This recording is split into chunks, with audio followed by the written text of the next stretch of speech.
Welcome back, everyone, to another episode of Talking Smack. I am your host, Josh Scar. This is where we talk superheroes, movies, animation, and comics. Joining me this week is Bekkie. Bekkie, how are you doing? I'm so popular now. I'm basically the new Brennan from UnChefed. I think he would take that as a compliment. Heck yeah. Back from a long hiatus is Beppo. Beppo, how you been? Hi, I've been doing I'm alive. It's great. Better than the alternative. I was gonna say that's pretty much the best we can hope for at this point, is just being alive. It's good to be back. The last time I recorded was our lost episode. So I'm even more out of the loop because our wonderful viewers haven't heard me. It's true. Well, I'm sure they will enjoy this one. Just a forewarning, I am struggling a little bit with the whole talking thing. I've got a little bit of a sore throat, so I'm gonna try to steer the conversation as best I can, but my input might be a little less inputted than normal. So this conversation might be driven a little bit more by Bekkie and Beppo. Sorry. I was gonna say, Josh. So you're struggling with the talking smack, huh? Yes. The only thing I can do now is smack, which that's not anyone. Skill. Yes, something that my parents tried to beat out of me. ASMR for some people, right there, which I'm probably going to edit that out because I don't like those noises. I edit out those noises as much as I can. Oh, leave all the noises of Bo chewing stuff. Josh, you don't want this. Well, I mean, that's exaggerated. That's fine. What I just did was just gross. It was just, no, I don't like it. Okay, note to self, send Josh ASMR videos. Well, it depends on if it's like leaves crunching or, like a babbling brook, sure. Well, the next time I eat an extra peanut butter PB&J, I'll send you some vocals. You know how much money she could make doing that? A lot. So much. OnlyFans, gross ASMR. There's a market for it, I'm sure. I'm just going to stir a pot of mac and cheese over and over again. Oh, yeah, that's a good one. Was it Dane Cook that had that bit where he would stir the mac and cheese and like he might have stolen it from somebody else?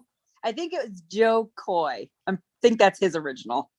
I'll trust you for that one. I just remember, I think I have a vague memory of Dane Cook doing it, but that could have been, again, a stolen bit. But speaking of Brendan from UnChefed, we're going to take a quick break so we can hear a quick ad from him and his podcast at UnChefed, and we'll be right back. Hello, everyone. This is Brendan from the UnChefed podcast. Each week on UnChefed, we unpack a topic regarding the politics and history of our plates in the hope of becoming better eaters. That's UnChefed, available now on your preferred podcast network. And welcome back. I counted us back in really weirdly. I did like the finger guns for 2. Yeah, you did. I noticed that. That was interesting. My medication is making me a little loopy. So this is going to be a fun episode to record. Let's go. So we are talking about Turning Red, the 25th Pixar movie, and a very transparent allegory for young women hitting puberty. It's not something I really think we need to mince words on because it is a conversation that a lot of people will have. We have 51% of the population is women, and you have people like me who have 3 daughters. So it's a conversation that I'm going to have whether I want to have it or not. And it should just be a nice, normal conversation. It really shouldn't be a big deal. It always feels like it's such a scary taboo topic. And heck, some fathers or parents in general look at female puberty and menstruation as like a shameful thing. Like, how dare you enter adulthood? Like, yo, thanks. Like, I can control that. Trust me, if it were up to me, it would have never started. Or like, oh, we're so sorry. Here's what you have to start dealing with. Like, this isn't going to be good. And you're like, wow, this is a really crappy way to get me into this next stage of my life. Thanks, Jesus. Yeah. Oh boy, I'm so excited.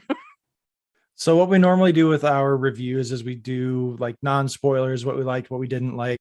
But this is really more of just like a conversation piece movie, in my opinion. You can't really talk about it without getting into spoilers, and you can't really talk about the subtext without talking about the spoilers. So we're just going to go full spoilers, spoiler warning ahead. Big time. I would be bad at not spoiling it anyway. So I'm glad you said that. Yeah, amen. I get carried away, and when I get excited, I'll probably end up spoiling things. So thank you, Josh.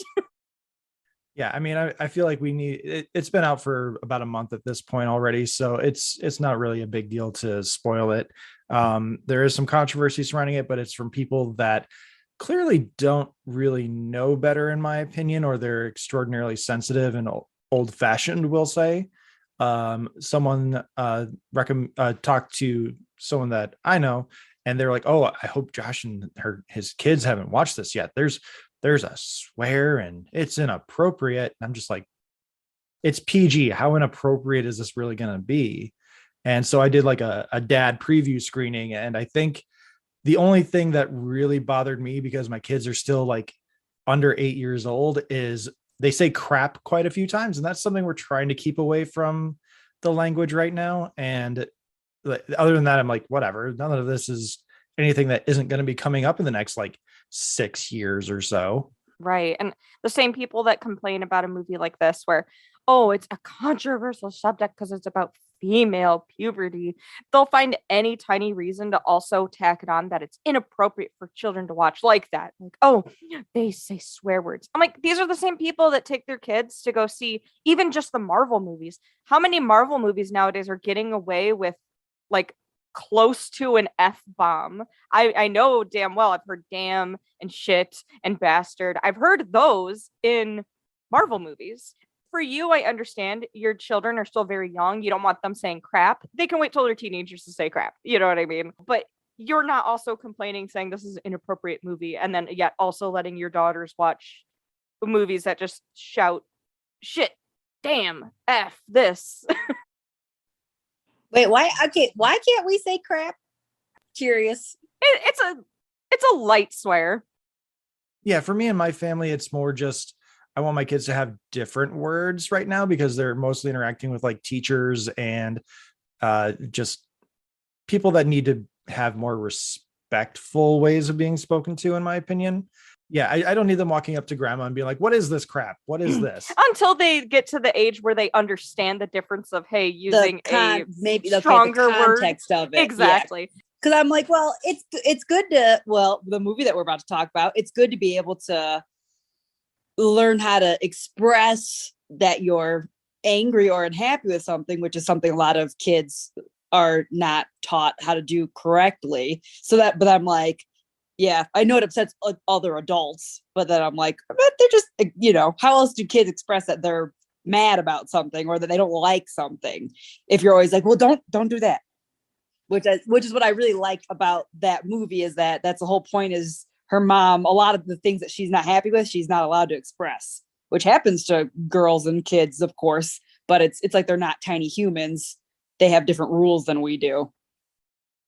Yeah, once they hit like tens and preteens, like that's absolutely fine. They've learned a little bit more contextual ways of saying things. Right now, everything is very literal. Yeah, they'll just throw it all out there.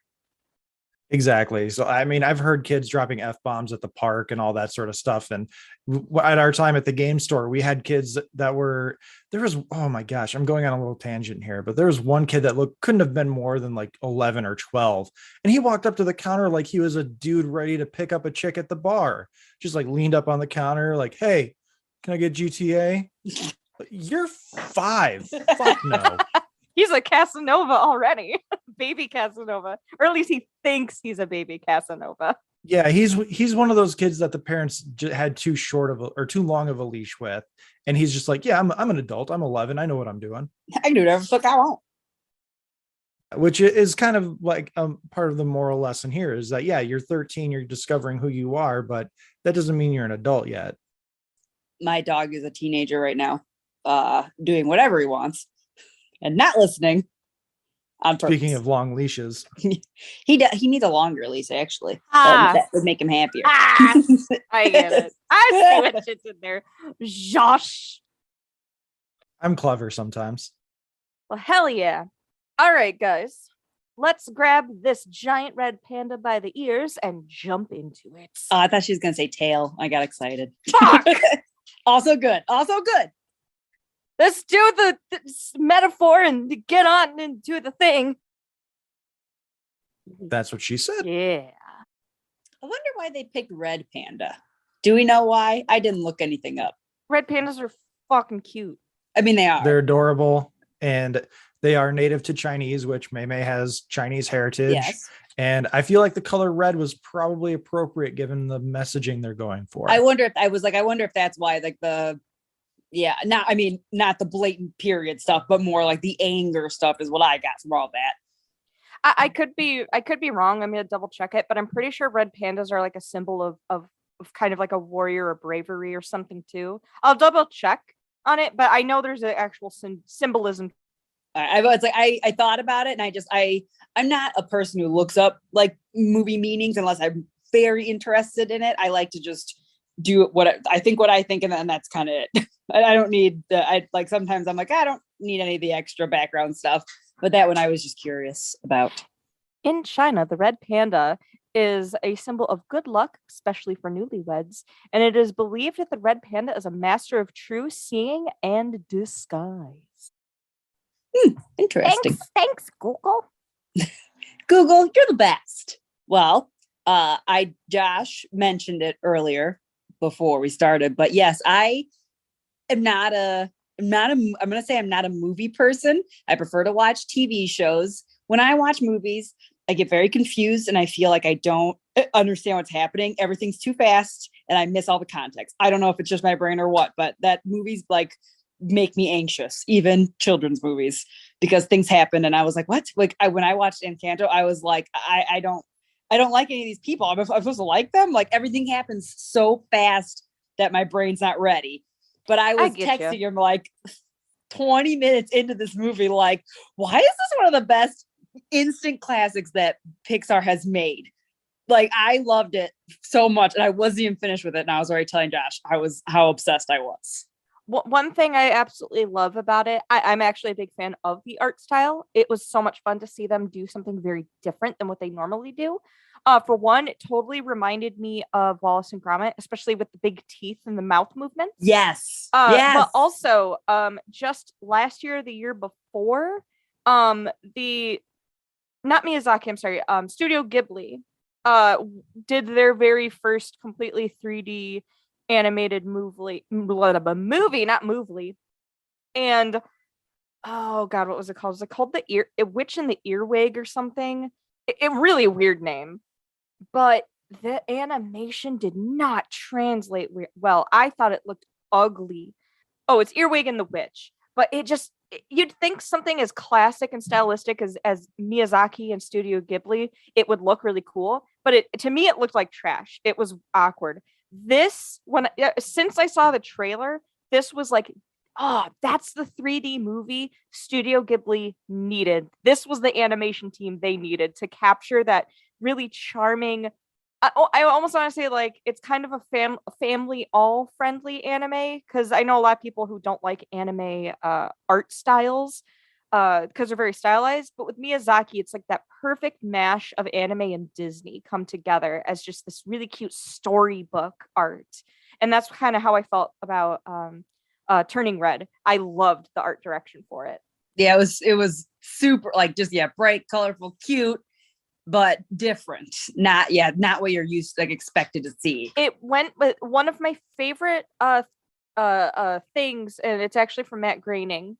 It was with character design. If you can completely silhouette the character and have nothing on it, just a black outline, and you know who that character is, you did good character design. And obviously that carries over to The Simpsons, Futurama, a lot of the stuff he's worked on, where you see a silhouette, you know who it is.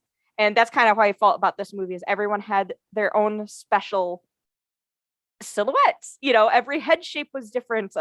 Body sizes were goofy and silly, and tall and lanky and short and stubby and all this. So I loved it personally. When Lewis and I were talking about Encanto, we were talking about how Disney had found that like 3D animation style.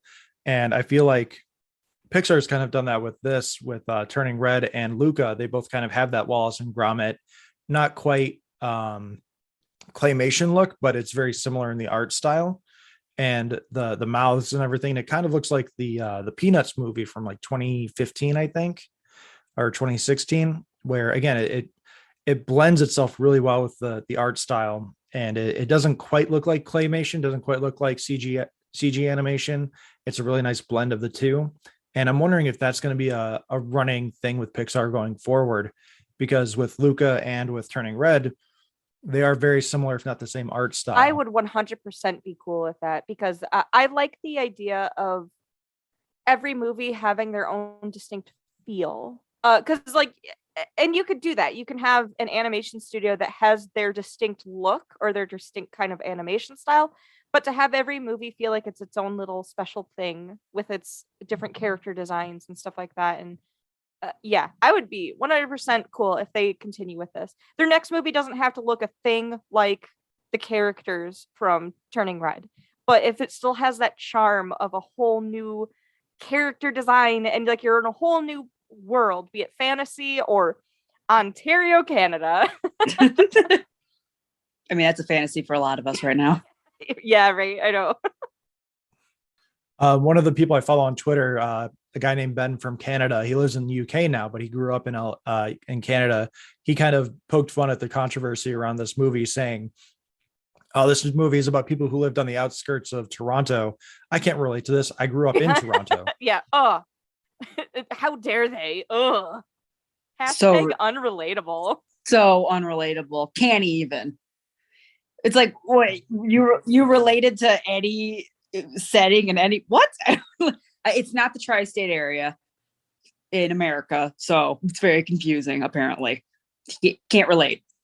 All joking aside, as far as unrelatable goes, the any of the people who were very upset about this movie dealing with female puberty and how dare they, Josh for one brought up, well, 51% of the world population is female.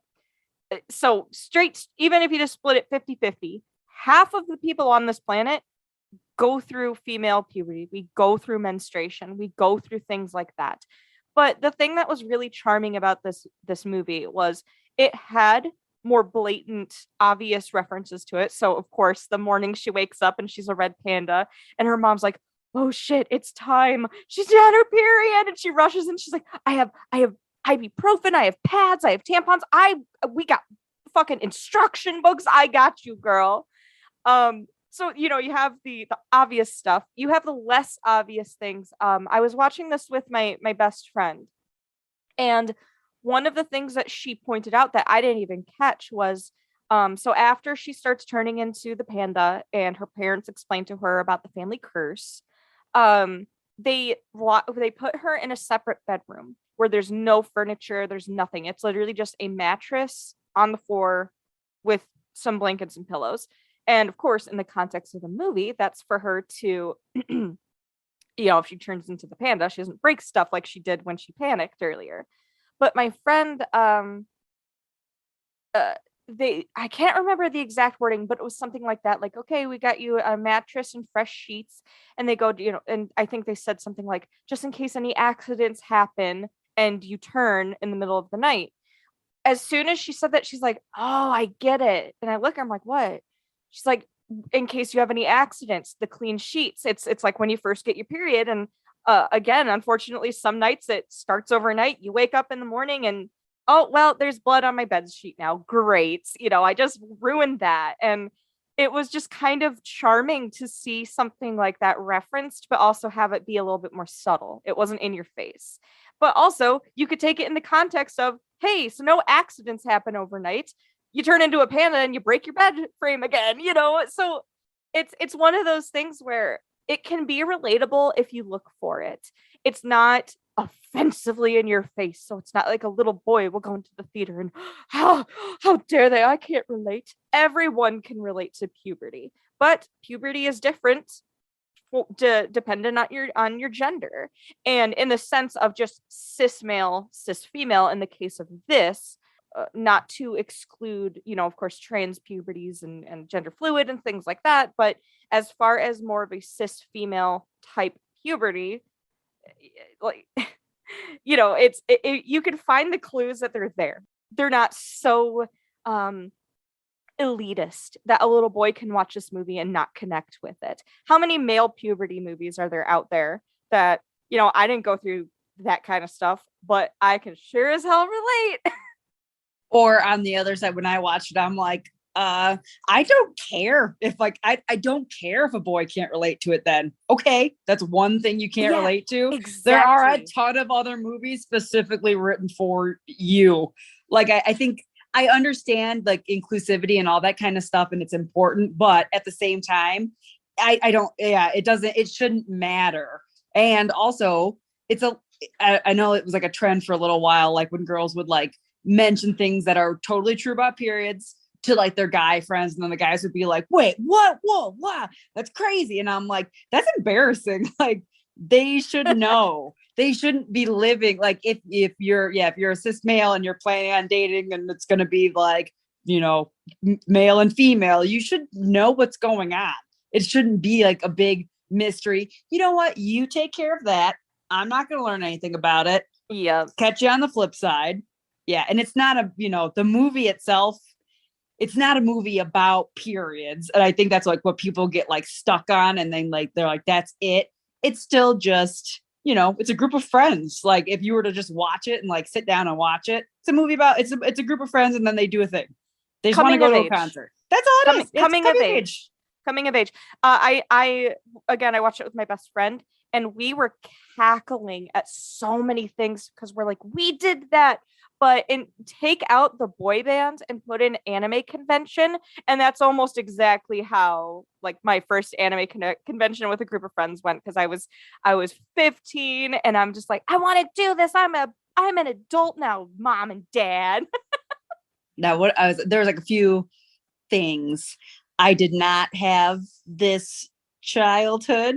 That's all I'm going to say. So even me, who I'm going to call myself an outlier for a lot of things for various reasons, even I was able to watch and appreciate like stuff like that. So I did not have I'm an adult and I want to go do this thing. I didn't have my group of girlfriends I really wanted to hang out with. I didn't have, 3 best friends. I didn't have that kind of stuff growing up. I'm a very individual, lonely kind of girl, but like I can still I still see from the outside like how like important all those things are and how that does just naturally happen. Like you get your group of friends and whatever that big first thing you want to do is, like maybe it is a PG-13 movie or a convention or like a concert or something like that. Like no matter what, you can put yourself in that situation. So one of the big things that I've been seeing with this is that a lot of people, especially men, are like, I quit watching this after 10 minutes. I couldn't get into this, whatever, blah, blah, blah. Dude, bro,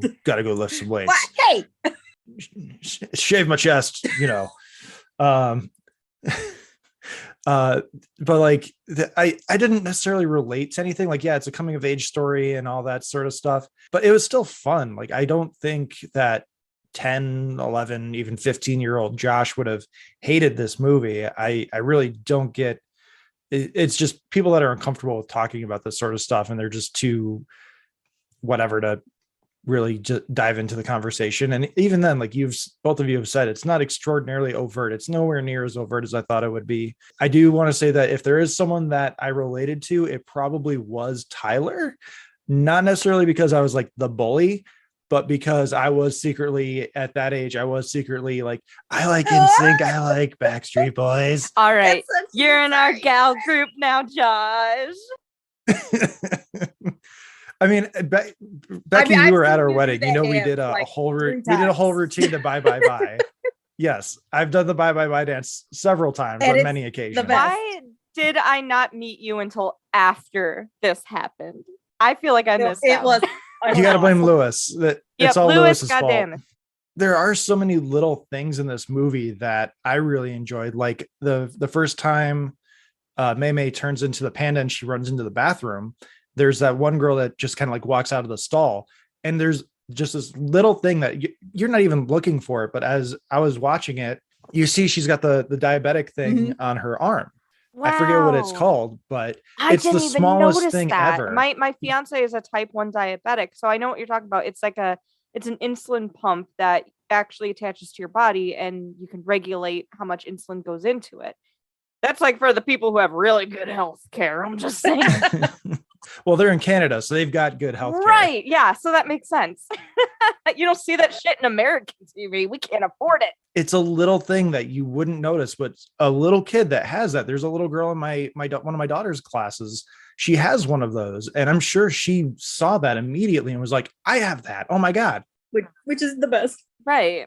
Yeah, and when you see yourself in these movies, it just it makes it that much more special. So, like, what are some of the things that you both whatever of you enjoyed about this? Really, like when I texted you right away, because I said 20 minutes in, I was like, I'm watching a movie that felt like it was written by a female for females. I was like, okay, a girl wrote this about being a girl. Like, I really like this. I think my favorite thing overall, I love like anything like like I said, I'm not a coming of age person. I don't really like true love and dynamics and all that kind of stuff. I like the friendship stuff. I think one of my favorite moments, of course, spoiler alerts, was like Tyler's fucking obnoxious the entire time, and you're like, you fuck this kid, and then at the end when they see him and he's like really embarrassed because he's at this concert and they don't make fun of him at all. It's like it's not even a second thought. They just immediately pull him over because they're like, oh no shit, like check it out, you like what we're into, and then at the end he's part of the friend group. That's so yes. I know, I love that.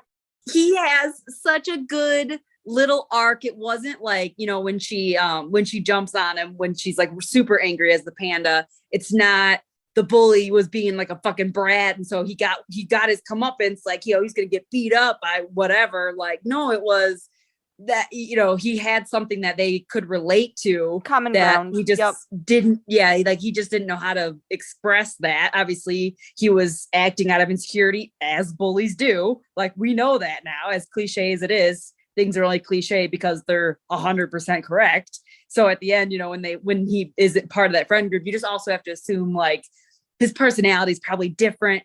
He was probably lonely and now he's not, because he's not jealous that these 4 girls are like the best of friends, and maybe he doesn't have that. Oh, I thought that was, it was so cute. I know we brought it up earlier. I like how they handled, there isn't like this stereotypical arch rival or bully, because even Tyler, right? I can't remember his name. I'm so bad with names. Even Tyler, he wasn't the popular kid and he's making fun of the nerds. He was kind of just a normal kid. He wasn't the class bully. He was just kind of a normal kid. Yeah, he was just an annoying ass kid. And you know what? The only reason they didn't like him is because he just got on their nerves. And sometimes it's as simple as that. It doesn't have to be a bully who terrorizes you. It doesn't have to be the popular girl or the popular boy. Sometimes it's just that one kid in class that he's annoying to you and you're annoying to him, and you guys just don't like each other because you just find each other obnoxious. But how many times did you initially not like somebody in one of your classes and then you ended up best school buddies by the end of the year? You find that one thing that you have in common, that common ground, and all of a sudden you're like, oh, you're not as annoying as I thought you were. You're a person like I am. Yes. Well, and from the trailers, I mean, it was short, but when the cute like blonde girl with the ponytail and comes out of the bathroom stall and does like the OMG and like gets pushed back in. There's that moment where they like come in the bathroom, they're like, there you are, and you can tell they're gonna like, they kind of do that little setup of like, all these girls are gonna like find out about this, and then they're like, we love it, and there's there is zero girl on girl competition or like anything like that. Like, and there's like no competition with boys or any, like they all have, their own, the boy group or whatever. They all have their own boy or whatever that they have a crush on. Oh, like, I have something to which bring is up. totally how that works. Exactly. Well, and yes, there are rivalries in school. Nobody's dumb. We don't think that everything's kumbaya, but there's not always a rivalry in school. So it was so nice to see this where some kids didn't like each other, and that's fine, but it wasn't like this huge, oh, it's the jocks versus the nerds dynamic kind of thing. Yeah, they just kind of left that out. Every teen cartoon or movie is like that, and it's so annoying. So yeah, to see kids just being kids, I loved it. It was such a great atmosphere to the movie. one of my favorite parts of the entire movie is I cannot tell you how many times I would ask a question and immediately it would be answered, or somebody would ask the same question and I cracked up.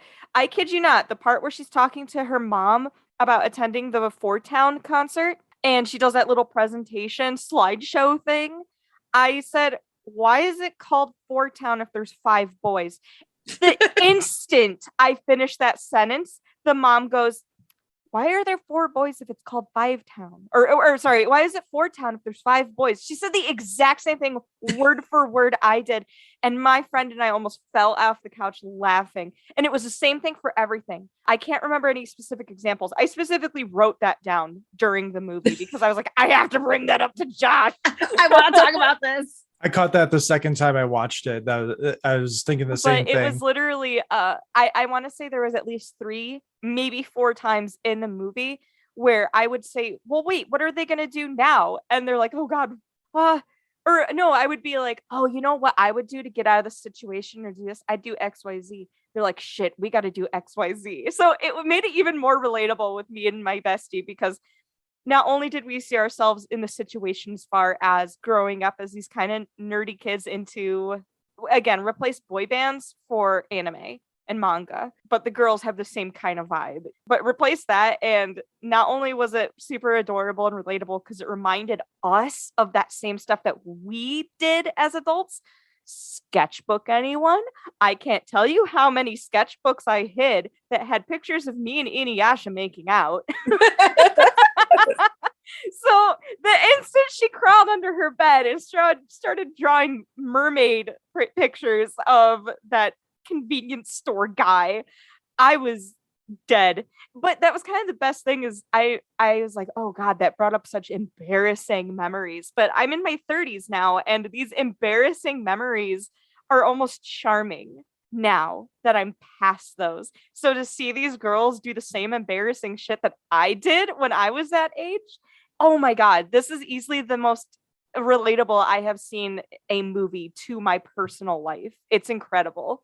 The good parts of my personal life. I've watched enough tragedies to go, oh God, it's me. And then you watch something that's, well, and also that it's just normal. Like it still might make you, I know that when I first watched that, she makes the face and then she rolls on her bed. Oh, that face though. It was one of the trailers for it. And I was like, what the fuck is happening? This is weird. I was like, I might not like this movie after all. I was like, I don't know what the fuck she's doing under the bed, but I'm in the context of the scene. I got it. And then I was like, okay, like it is normal. Like you're supposed to be like, oh no, like how cringe and terrible, which it is. But at the same time, it's, everybody else is doing it. Bro, it's just I still make that face. I still make that face at the age that I'm at. I will do something and I do that with nostrils flare up. My mouth just drops into an O shape and I do that still. So the instant she did that face, again, I'm cackling like a witch because this is just. It was one of the funniest. It's the greatest. Animated, like it was done so good. See, that's what I was like, okay, I missed a lot of puberty stuff. So I did not ever do anything like that. So again, for me, I get it from the outside. I understand even not having to go through it. So I guess maybe I am the boy that watched this. You could say that because I did, but now I'm kind of like going through all that stuff for the first time where I'm like, oh, like a boy, like, ooh, I like this boy, instead of being like, boys, whatever, I don't care, like that one, this one, kiss it, don't kiss it, doesn't matter to me. Like I'll watch other, like when I was at that age, I was watching, like my best friend at the time, oh my gosh, I just remember she liked a boy named Nick. It doesn't matter. He had 4 letters in his name, and she just she would write everything in 4s. Like when she wrote her aim away message, it was like 4 exclamation points, or she would put like 4 periods, or like 4 of this, and literally because his name had 4 letters. And I have always, literally up until 2 years ago, been like, that's so fucking dumb. Like who I do this? But now that I'm kind of going through like my very first, like, I like a big crush, like a real one where I'm like, oh my God, I have a crush on this person and I can't stop crushing on them. I totally get it. Where you do something and you're like, I'm doing this because of so-and-so. I think that's a perfect example of how female puberty, as far as the hormone and the crush side, it is a different experience than male puberty. Because I think, generally speaking, girls go through so many more emotional up and downs and trying to connect the dots like that, whereas guys tend to be a little bit more straightforward as far as, you know, hitting puberty. And I am not male. I did not experience male puberty, but strictly from media and constantly seeing movies, cartoons, shows that are a euphemism for male puberty, that's what I interpret. But like what you said about, oh, Nick, 4 letters, 4 exclamation points, 4 hearts, 4 everything, It still makes me laugh. that to my brain that went through female puberty and remembers being 12, 13, I understand that. I know exactly why she did that. I'm like, yeah, that makes sense. Because it is, you have this little romantic bud in your name and you're like, oh, 4 letters. My name is 4 letters. Oh my God, we were meant to be. Or like every time you see the number 4, it's like, oh my goodness. Like I never got it growing up. I was just like, this is so dumb. And now that I do understand it, that's why I'm watching like a lot of like the little crush scenes where like I was like, okay, I get this. It's super cute.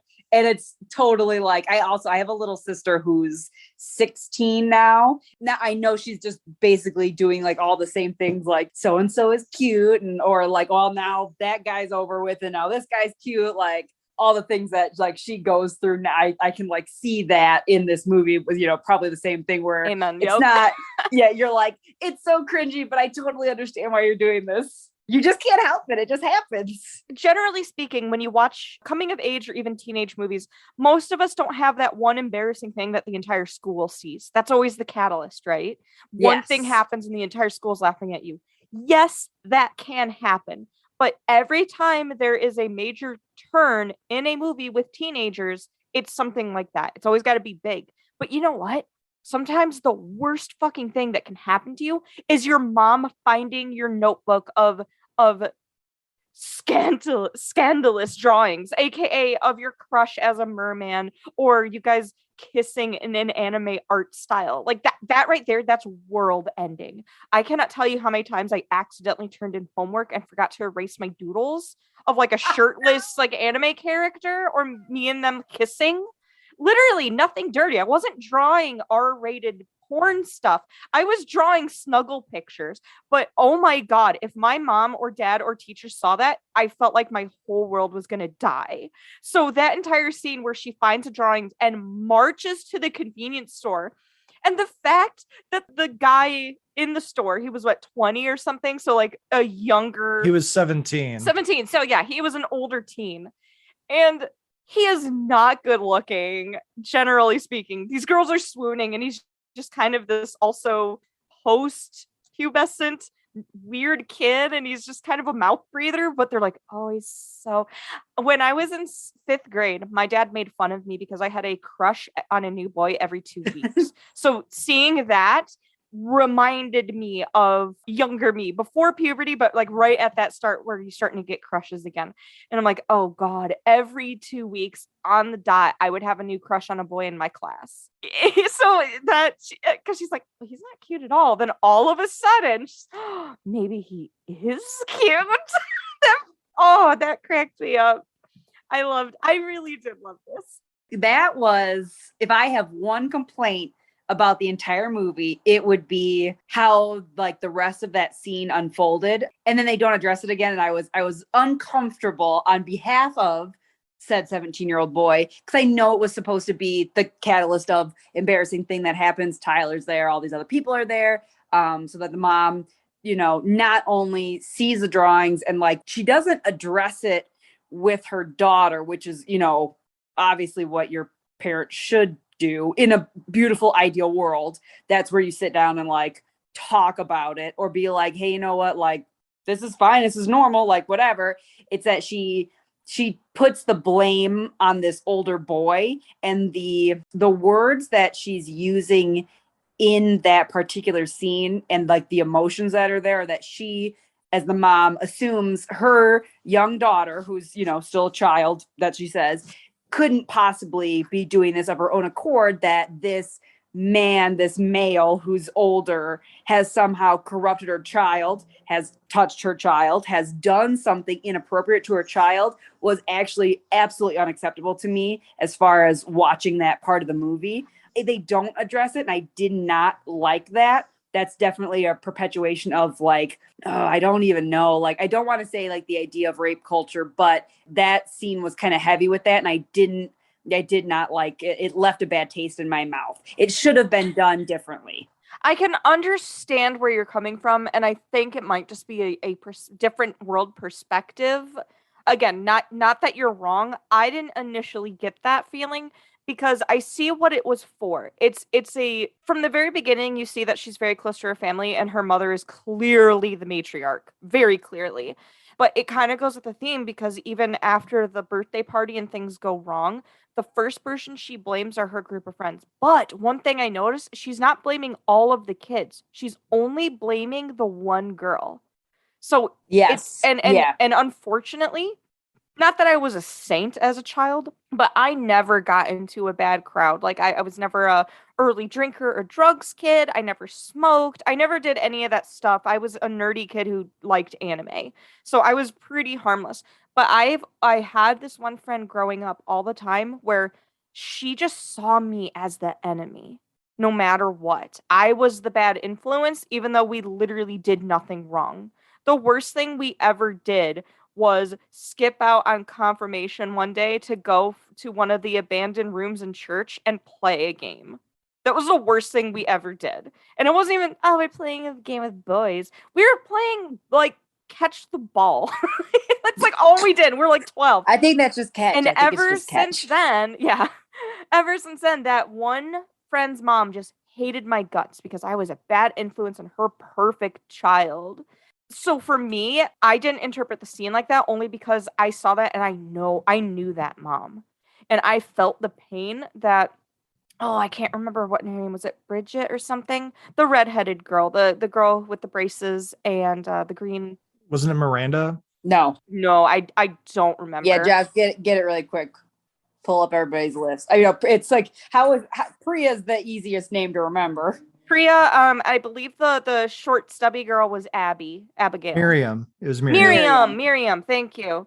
I thought it started with M. But like if you took Miriam and Malin and combined them, that was probably me growing up. I looked exactly like the redheaded girl down to the braces and even the clothing she wore and the messy curly hair that was clearly unbrushed.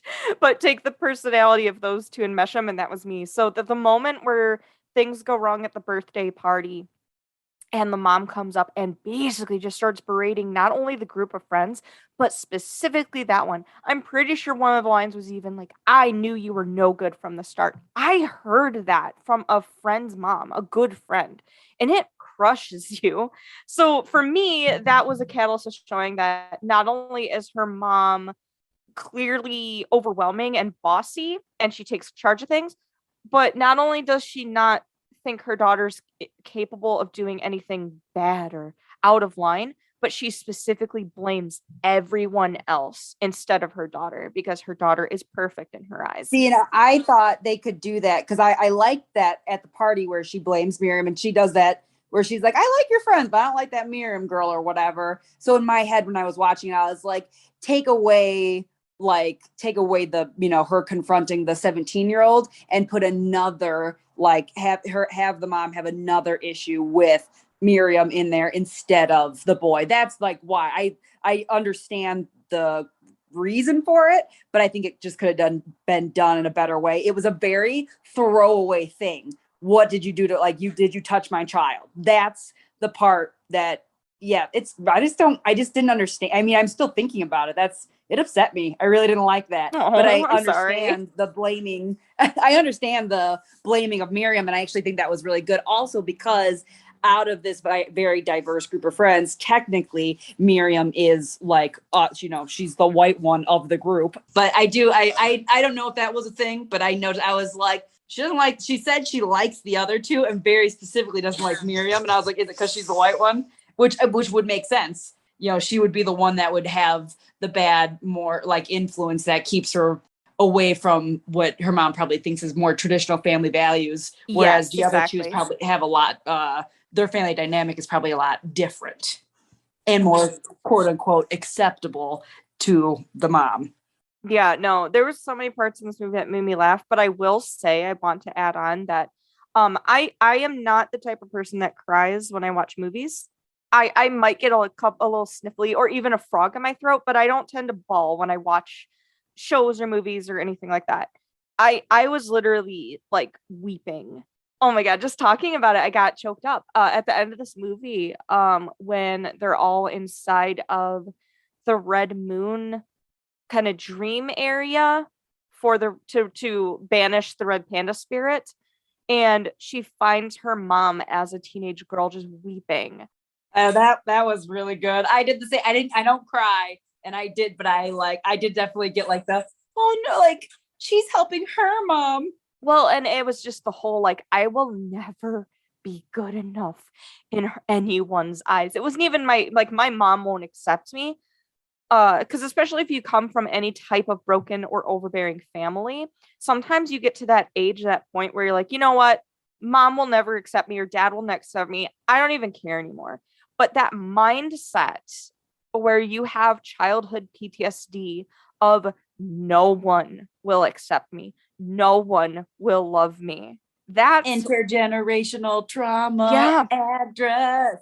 That's what really got to me, and I've had experiences with. So the whole entire part of her finding her mom and being like, look, I got you, like, just hold my hand, we can get through this. And as they're walking, her mom is slowly aging up to her current age and meets up with the rest of the family in order to banish all the panda spirits and stuff. Like, that whole sequence had me just buckets of tears. I was constantly wiping away my my face, and I'm trying not to audibly cry because I get embarrassed when I cry at movies.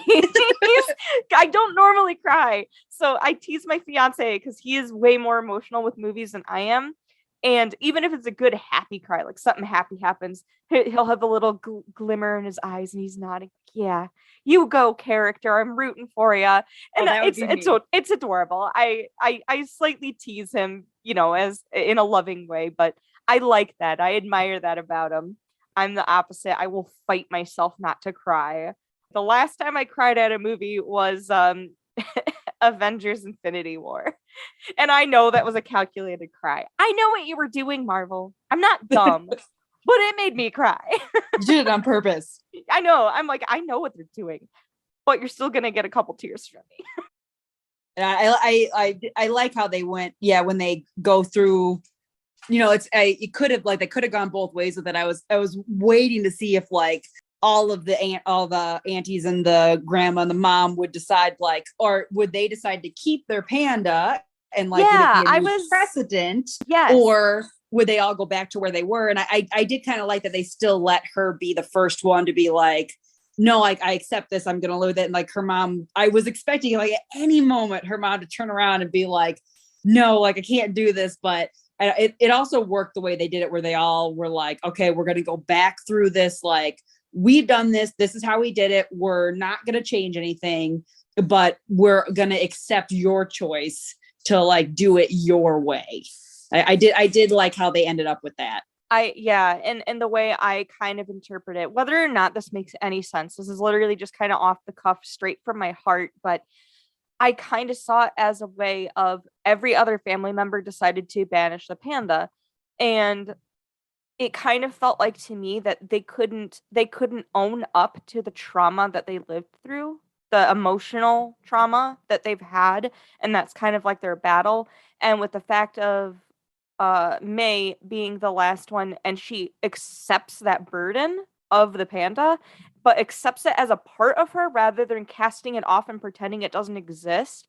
To me, with my personal life journey, I saw that as somebody who takes not pride, but integrates their tragedy and integrates their mental health and integrates any of that stuff into them, where they're not trying to pretend it never happened or that it doesn't exist, but they know, hey, look, this is some of the burdens in my life, be it mental trauma or emotional pain or anything like that, but that's part of me and I accept that.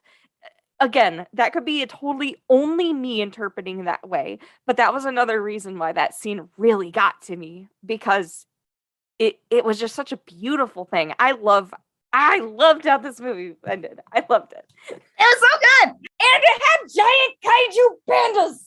I was like, okay, if she accepts it, and then you think, all right, not that if you live an alternative lifestyle, i.e. me, maybe all you're going to have for the rest of your life is you and your dog, and you don't believe in love or kids or marriage or anything like that, that if she goes along a more traditional route and like grows up, gets married or whatever it is, has kids, adopts kids, doesn't matter, she would be the first member of her family to heal from that intergenerational trauma and start like a new precedent, instead of all of them like, yeah, she's the one that is breaking the cycle and starting something new, which is, it's just not something that you really address or see in movies. But heal yourself so that your kids don't have to heal themselves later on from being parented by a parent who is still clearly suffering trauma. And if she's able to, like, at the end, when they're accepting that they're growing apart from each other,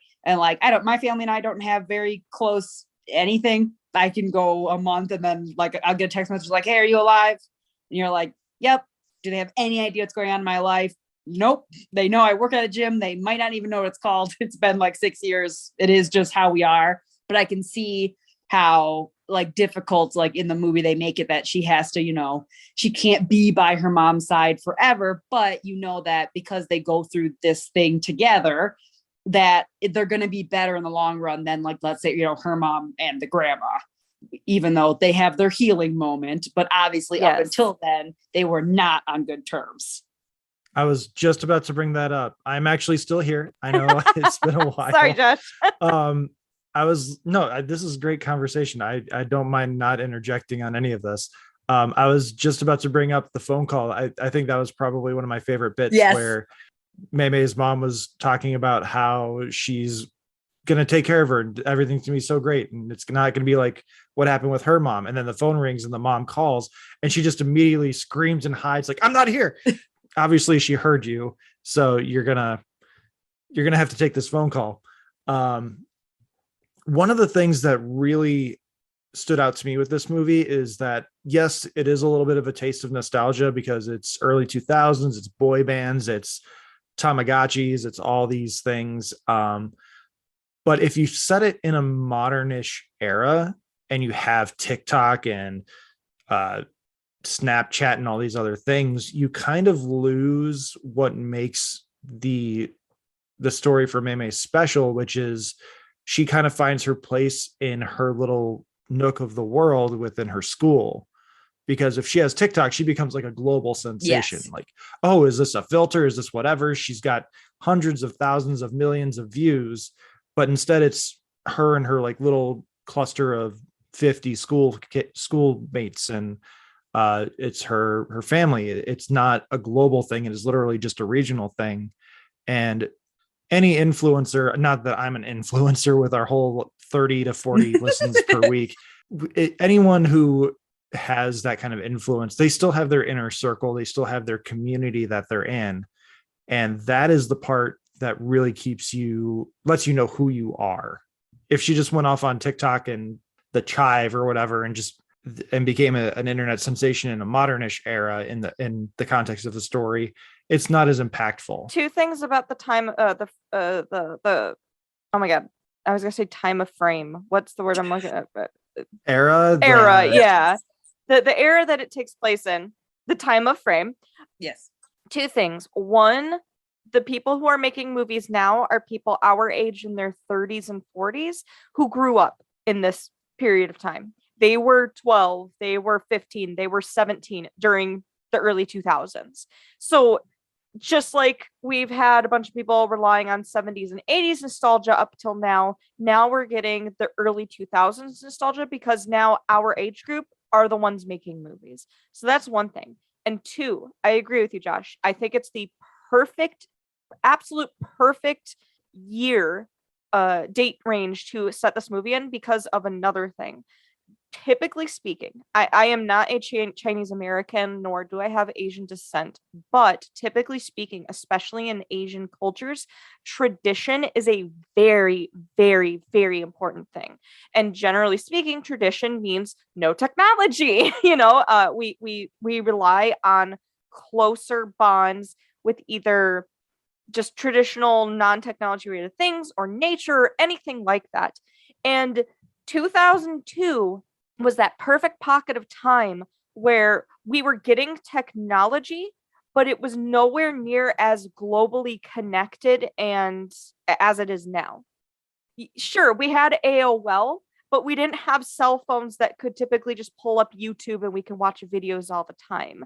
We had that advanced tech, but it wasn't crazy Futurama tech or even now 2022 tech where we can do this. We can all get together in completely different parts of the city or the world and make a podcast together.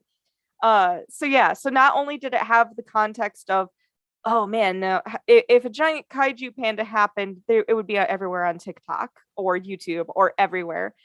It's that sweet spot of, hey, this is a rapid technology boom, which with the older generations like her mother and her grandmother, it's not going to make sense to them. Because how many of us had parents that didn't quite understand how fast technology was moving when we were teenagers? I was like, why is this set in 2002? And after watching the movie, I'm like, this couldn't not be set in 2002. That was just perfect. It was the perfect like date range for that. I feel like maybe because of like all the technology and how it is now, you're still able to have like that little bit of maybe innocence that perhaps is not a thing, because like when I'm working at the gym, if someone's got their kid and they're hanging out alone, here's your iPad, watch your show or play your game, which is totally fine. I mean, yeah, toy cell phone, like it is just what it is. I just like the idea that because you would be walking around your city or like you would be doing this or that, because you're still kind of in an age where people aren't driving you everywhere. You're not like super helicopter parented because you don't know how dangerous everything is just yet. So sorry for the quick cut. I know we just got off a topic. Beppo had to run. She had another obligation, I guess. Rude. Yeah, I know. What does she have better to do than talk with us and our 20 listeners about Turning Red, which she can't even remember the actual title. She keeps saying it's Seeing Red, which it's easy to make fun of her now because she's not here. But I was like, did I get the name of it wrong? I was like, I was so sure it was Turning Red, and I feel like an idiot. Haha, it's not me this time. There are a couple things I still wanted to talk about. One of them being something that Becky, you touched on earlier, but we didn't really dive a little deeper into it, is you mentioned that there's no actual like classmate female villain. Usually in these kind of coming of age stories, there's like the popular girl that is having her way of life threatened because she's set up the school in a way that everyone fears her or respects her or loves her. And in this, it's just it is a lot more realistic, where there's just groups of friends and everyone kind of knows each other and it's normal. Like, yeah, life just happens. You're never going to go to a school where every kid is friends with each other, but you're also, okay, I'm going to go back and forth on it. I'm going to say you're never going to go to a school that's like, that there's like a literal king and queen of the school. Like, because there are so many people who are like, we do not fucking care about you. Like, this does not affect us at all. I say that as the kid who got like locked in a locker and like a giant sandwich. Like I did, like it was like a classic movie moment. This McRib press sandwich was like rubbed all over my blouse at lunch in the middle, like of all these other kids. And it definitely, like, I remember feeling like I was, in a movie where the popular kids, it's always the same people are. But now I know that those girls are probably, unknown. They might still talk to like the people they were friends with in high school, but it's probably a lot smaller of a circle than I used to assume it was. But at the time it felt so like daunting, like me versus the world or whatever. And I like that wasn't in this movie. Yeah, I was so nervous when I saw that blonde girl. I just had that automatic assumption that she was going to be, the villain. I know I brought up earlier the Little Mermaid. Even the Little Mermaid, Ursula, technically is a sea creature and then a woman, but she's like a straight up rival for this like prince's affection in a movie where it was like her dad was supposed to be like the quote unquote villain or whatever. Like every movie has to have the villain, and I like that in Turning Red, it is and isn't the mom. It is her, and obviously they get in this huge fight, but that's far more realistic to me than like nothing changing at home and then going through this whole big thing at school with some really mean girl and having to like upset how the whole school is run or whatever, because it just isn't not realistic at all. And being a girl, I like that they did that. Is not a competition, it's a collaboration. And I just like how they kept this friend group. And even within the friend group, when they had like their little tiff or whatever, that was a pretty clear betrayal. She sides with her mom over her friends and doesn't say anything. So her friends should be mad at her. There should be a fight there. And the fact that, that she's taking care of her little Tamagotchi or whatever the whole time is so sweet, because that also is how that would work. Your feelings would be hurt. You'd be like, well, we're not friends anymore. Like, clearly you don't love me and I don't love you anymore. And then, that thing happens and the other girls are like, she's been taking care of him every single day. It's okay to be mad at your friends, and it's also okay to forgive your friends too. Oh, there's so many good moments in the movie. I was so happy that they didn't do anything with like, I don't know, some like pulling a prank on like the temple or like anything like that by the popular girl. That there's so many things they could have done with that, and they didn't even put that in the movie at all in any way, shape, or form. You didn't even like, the other girls were just, you didn't know what friend group they were part of. You didn't know what kind of girls they were. You didn't like have any context whatsoever other than that they weren't part of like the like Maylin's group, which is again very, very normal. Stop putting girls against girls. It makes me mad. Mm-hmm. Yeah, and then even like you and Beppo had talked about earlier, it really wasn't even like May and her group versus Tyler either. Like Tyler was kind of the antagonist of the school side of things, but it was almost more like he was acting out because he was jealous that they could act out on their fandom of Four Town where he had to hide it, and so he kind of took that jealousy and turned it into teasing. And was seemed at first, you're like you said, you're like, fuck this dude, like fuck this fucking kid, man. And it was one of those things, like when they realize, they see him at the concert, it's not big comeuppance, he just gets enveloped into the fold of that and probably has a very normal thing going on himself, but is like, that jealousy made more sense, that you want to seem like tough and cool, which clearly now when you like think about like all the stuff he's doing in the movie, like is what he wanted to seem like. He doesn't care about this, doesn't care about that, like whatever. But he also just wants to do what everybody else is doing, or he wants to enjoy what he wants to enjoy. This concert, that's really awesome. Yeah, he wants to be able to be himself, which is something that May is learning to do throughout this movie, and that her friends really are able to do as well. Like they have their little dance moments, and they quote unquote gatekeep each other, but they do it by having like little dance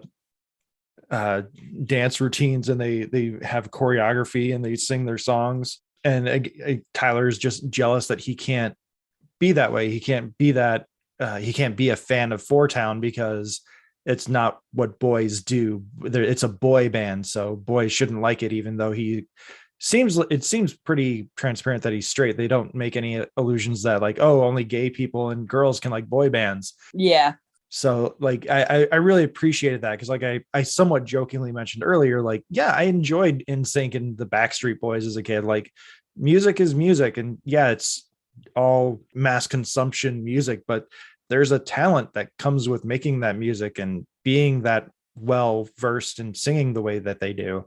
I would prefer to listen to music like the Foo Fighters, Green Day, the Beatles, whatever. But like, there's a place for all this pop music as well. And it can be fun. Like there shouldn't be any shame in it. And like you were saying, when they see him at the concert, they just get excited that he is a townie, I think is what they call the fans of the band. I think they say that. Yeah. Like, oh, he's a townie. And it's not like they're making fun of him for being a townie, because then they're admitting that what they like is dumb, which undermines everything else, because they're talking about how this is a journey into womanhood for them by being able to go to this concert.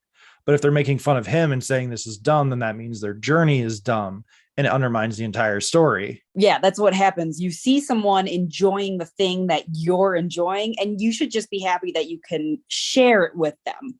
It's not cool to not give a shit about stuff. And that's, one of those things where it's fun to be like excited about things like that and not have people shame you for it. Even maybe has to like hide it from her mom how much she loves this band. I mean, yeah, it's the glue that holds their group together. And then she at home pretends like, when she sees that concert, she has to pretend like, oh yeah, I'm not interested. And there's nothing that is heartbreaking, like having to hide stuff from your family who you want to like know you and accept you. But a lot of families, they don't work that way. My family does not work that way at all.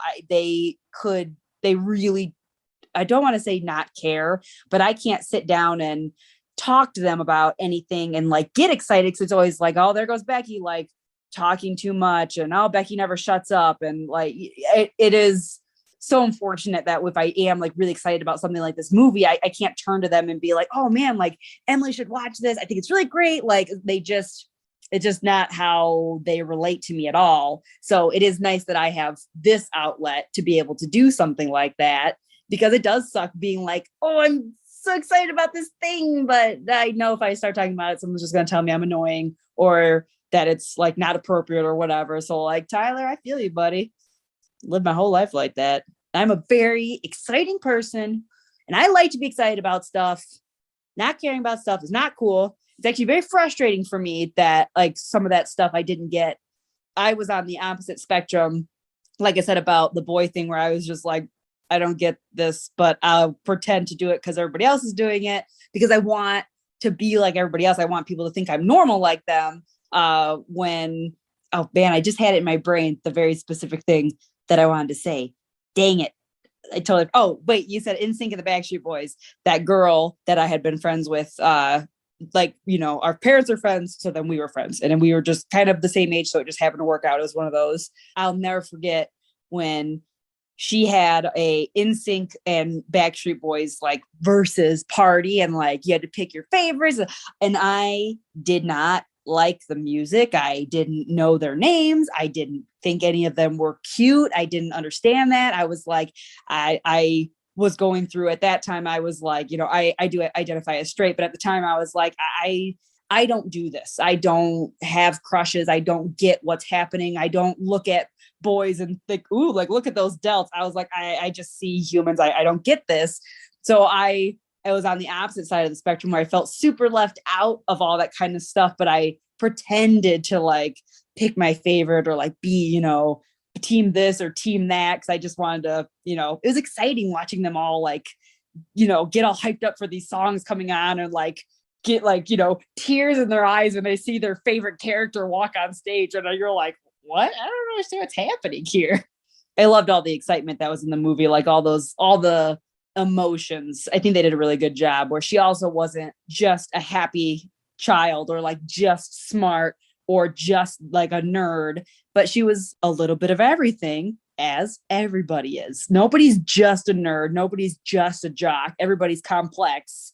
So I like that they let her be angry and like, have that. But I also like how they kind of explored the idea of those like girl friendships are so special. They're so different. Like they're not like boy friendships at all. Boys and girl friendships, like anything. I don't know. There's just something so different about girls who are truly friends with other girls, where it's, I'm going to call it casual intimacy, the holding hands, or when they're all like hugging each other and they're like, we're here. We love you. Like that's what's so special about female friendships. And the fact that was what helped her control like these new moods and like horrible emotions she was going through, i.e. your puberty, but like so she could control the panda is like pretty fucking awesome to me that they addressed that in a movie. I wish Beppo was here for that one because she was talking about watching this with her best friend and like just having those moments together. I'm sure really related to them as well. Obviously it's not something that I can relate to being a cisgendered man. Just like puberty for men is just kind of like, oh, can anyone see that? No. Okay, let's move on. That's working now. Let's do this. Girls Gone Wild commercials on after hours. Okay. Yeah. That's pretty much it. It's not very exciting stuff. No, just like, oh man, that's not going away for a while, is it? Huh? Whereas with girls, it is like they did too, where her mom shows up at the school and says, I brought pads. And it's like this horrible, embarrassing, terrible thing. But when her friends come and see her at the house, because they haven't, so when they like, were knocking on her bedroom window and she's like, I brought pads, like it's so like not like I have this. It's like, yeah, I have pads. Like, do you need them? Like, because now that is just a thing. I do it all the time at the gym. Our clientele is a majority female. And a lot of them are still like menstruating, going through all of that. And I tell all of them constantly, like, if they come up and they're like, do you have a tampon? They always do the whisper thing. And I'm like, oh, we have tampons in the bathroom. I told my boss that we should buy them. I do remember we didn't have them there. And I was like, hey, we should add, you should buy and stock tampons. And he as a male was like, why? And in the best way possible was like, don't you guys do that for yourselves? And I'm like, I can't possibly explain to you how this works and how it's a surprise and how you don't know, but it is. And we should have it readily available for like the women who need it. And then also when I'm working out with my workout partner, who is a giant, strong looking male, and you would assume that maybe he doesn't want to talk about periods, but he was a health teacher. One of the ladies like kind of said something about it, and you could tell she was like really nervous. And he's like, I don't fucking care. He's like, it's your period. Like, girls get them. That's what happens. And I'm like, that should be really normal. I know he's different. He's not like everybody else I know, but that should be what we're like striving to go towards. So a movie like this wouldn't be a big deal. I still don't get why it is. I don't know what I'm missing. I don't get it. It's just a movie. I watched Turning Red, and then because I was super far behind because I don't have Disney Plus, I watched all in the same night. I think I watched Luca, and then I watched what's the other one I said with Maribel? What's that one? Oh, Encanto. Oh, thank you. Yeah, with the house. Wow, I didn't even remember the name. So I watched Luca. I watched that. There's one other one that I watched. Oh, Onward with the ears. They're looking for the really boring elf alternate world. God, it was fucking boring. It was really fucking boring. The dragon looked cool, but other than that, it was not the best movie ever.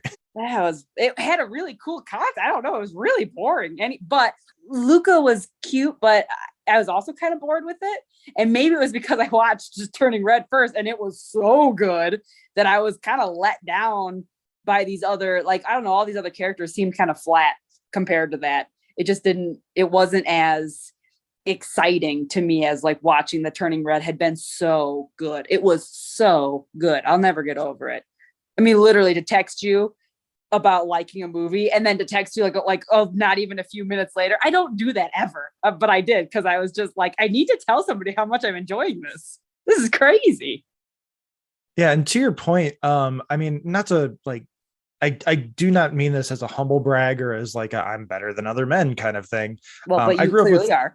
Clearly, but I grew up with two older sisters, and I didn't even really know about their cycles until I hit health class in high school, and we talked more about these things. But is something that was always around the house, like pads and all these things. I never thought anything of it, and when I met my wife and we started getting serious, and she was having her cycles and going through her menstrual, I don't even know what really to say. Going through her period, thank you. And I offered to go get her some pads. She just had a look of shock. I was like, you don't want to go anywhere and you're like running low. Why can't I go? Just send me a picture of what you need and I'll get it for you. And she just was like, okay. But she was like shocked that, her boyfriend, significant other would drop whatever to go get her some pads, because apparently she'd never experienced that before. And it's just like, why not? It's not like it's something that you just kind of need to do, especially when it comes to a period. You need your pads, otherwise things are going to be worse.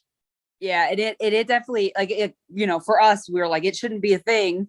But so my family's weird and like split up all around or whatever.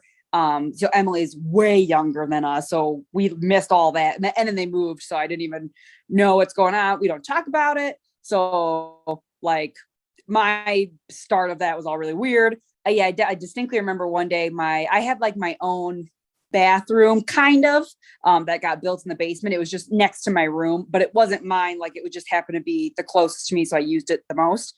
And it's built weird, and there's no storage near the toilet, which females need. So I just remember the first time I was like, oh, I gotta put my tampon somewhere, and I put it under the sink. And I came back in my room, they were like in one of my drawers, and I was like, that's weird. And my stepmom had put them in the drawer, and she was like, well, you can't put those in the bathroom. Your dad shares this bathroom with you, and you guys need to get better. Like, she's like, she was like, so what you need to do is like wrap up the tampon or the pad or whatever. And like, so she's like, when you put it in the wastebasket, like make sure you cover it with Kleenex. And I remember even at the time, that's probably what got me started on all this. Like, no, fuck that. And all that. That's absolutely ridiculous. I was like, he's the one that had children. 2 of them happen to be female. You are female. And I'm supposed to hide the fact that I even have my period. And like, we did not say the word period. You didn't ask for like pads or tampons, or like if you did, it couldn't be written on the grocery list. It had to be something that was like only you like at the store picking them out.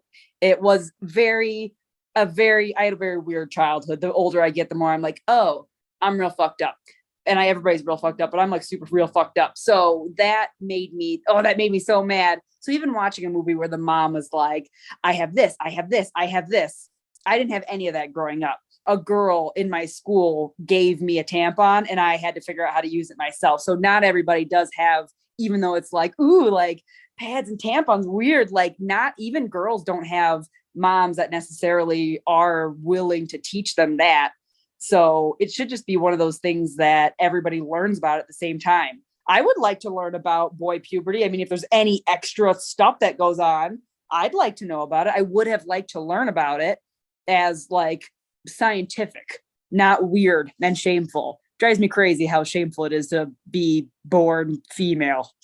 And then all the people who are like, this movie's terrible, like they're perpetuating even more shame. Because I think about, I had to sit there and think, like, because I kind of just looked up the reviews just to see. I don't like reading them, but I just want to see. And when I saw all the headlines that were like, critics say this and critics are saying that, and why I won't let my young boys or like young children watch this new Pixar movie for these reasons, like that shame kind of came back. And I was like, oh, like, man, even like all these very normal things are being turned into this horrible, shameful thing. But a movie about boys coming of age, which I mean, Luca was kind of that, right? Luca was that with a little bit of like a gay twist to it too, because it's kind of, I feel like it was very thinly veiled allegory for coming out of the closet. But like going back to late 90s, early 2000s, there's a movie about a coming of age story about a young man who decides to stick his penis in a pie. So, yeah. That's and fine, that's but hilarious. Don't you dare talk about the normal reproductive cycle of women and periods. Right. And like, unless it's as a joke or something, like it always has to be something super gross.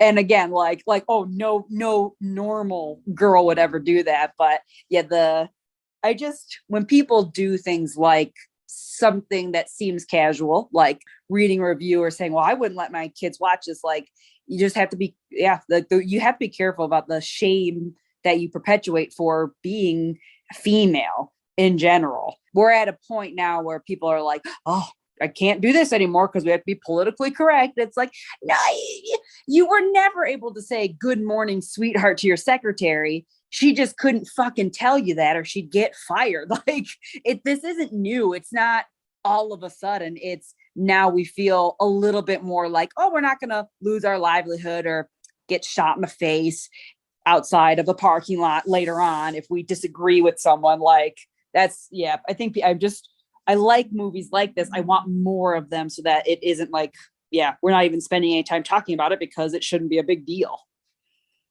So there is one thing that the dad doesn't play a large role, but the dad does play a significant role. And as a father, I did want to bring up a couple of different things. The number one thing being when Mei Mei first becomes the panda, the dad's like, oh, it happened already. And then he's like, oh, we should have told her.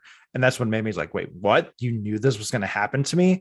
And I feel like that is very clearly meant to be like, a young woman has had her first period and she's like, what the hell is happening to me? Why didn't you prepare me for this? And dad just kind of haphazardly blurts out like, oh, we should have had this talk sooner. And you're like, you knew this was going to happen to me. And it's something that, yeah, it feels like the dad was kind of meant to be the voice of reason for this because the mom was kind of so ashamed of the idea of Mei Mei becoming a young woman. Yes.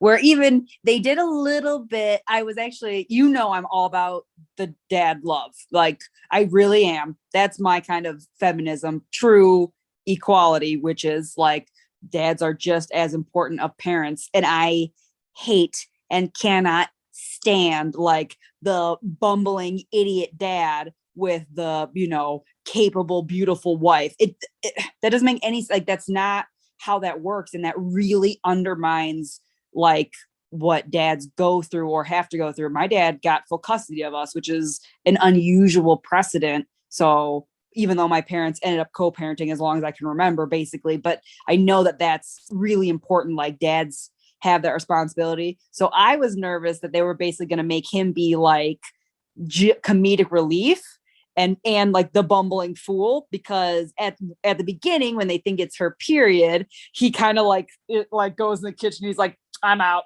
I'm not dealing with this kind of thing, which I was like, damn it. Like, of course, like, dad, or it's gross girl stuff. You deal with that, which I get, but it could be and should be a co-parent thing. Like both parents should be responsible for like, hey, you can ask me for this. You should be comfortable like talking to me for this. Like if you're not like, it should just be an open discussion.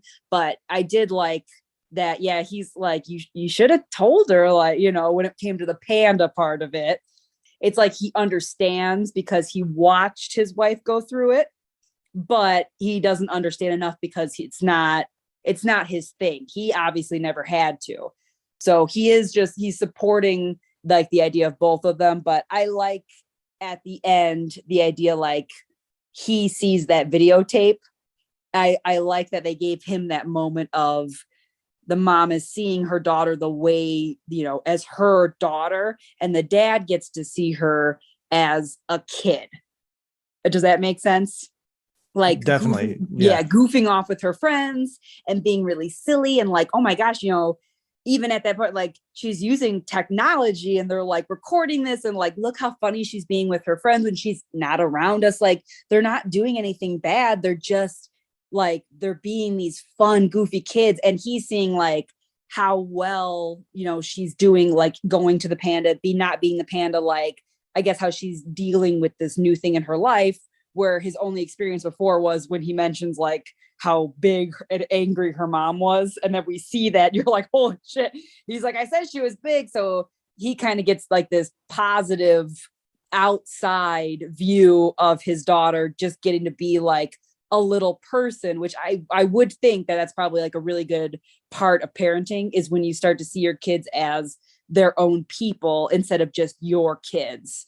And that's what like the mom's holding on to for so long, is my little girl, my precious baby, like a miniature version of me, like this perfect, like little precious darling. And then the dad's like, like you can do you. And he's basically, when he gives her the camera, and he's like, it's not stupid. Like it's you. Like if it's important to you, it's important, full stop.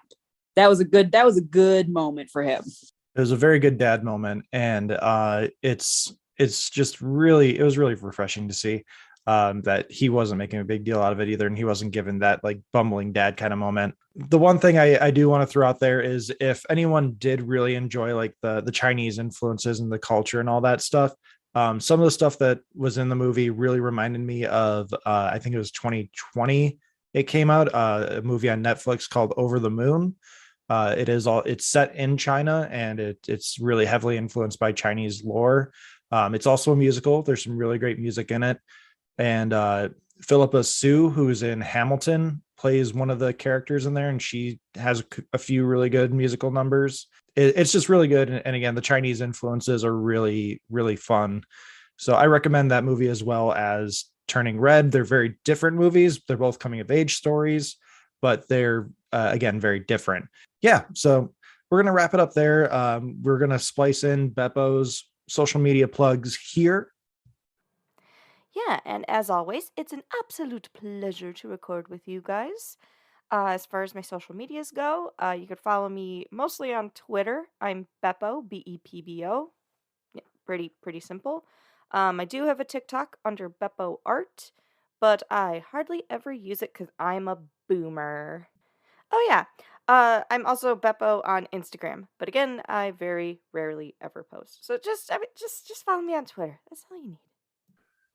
And Becky, do you have any social medias you want to plug? I know you've got your Irene Imagines on the IG. Yes, on Instagram.